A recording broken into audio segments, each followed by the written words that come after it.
বিসমিল্লাহির রহমানির রহিম। আসসালামু আলাইকুম প্রিয় শিক্ষার্থী। রাইটিং পার্টের মধ্যে সিভির পরেই আরেকটা অংশ, সেটা হচ্ছে তোমাদের অ্যাপ্লিকেশন আসবে। এই অ্যাপ্লিকেশনের মধ্যে নাম্বার হচ্ছে 10।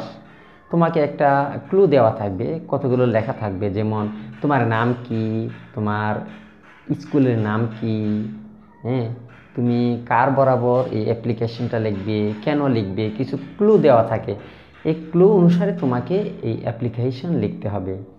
তুমি যদি যে অ্যাপ্লিকেশনের প্রশ্নে যে নাম উল্লেখ আছে তোমার নাম, সেই নাম যদি তুমি না লিখো পরীক্ষার হলে, তাহলে কিন্তু তোমার অ্যাপ্লিকেশন ইনকমপ্লিট। তুমি যদি কোনো স্কুলের নাম দেওয়া থাকে, যদি সেই নামটা উল্লেখ না করো, তাহলে তোমার অ্যাপ্লিকেশন ইনকমপ্লিট।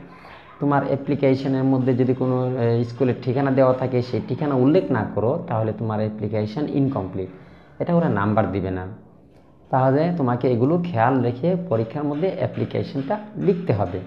অ্যাপ্লিকেশন লিখে তুমি এখানে যে দিক নির্দেশনা আছে সেভাবে লিখে জমা দিলে, সুন্দর করে হাতের লেখা থাকলে এখানে 10-এ 10 পাওয়া যায় পরীক্ষায়। ঠিক আছে, থ্যাংক ইউ, আল্লাহ হাফেজ।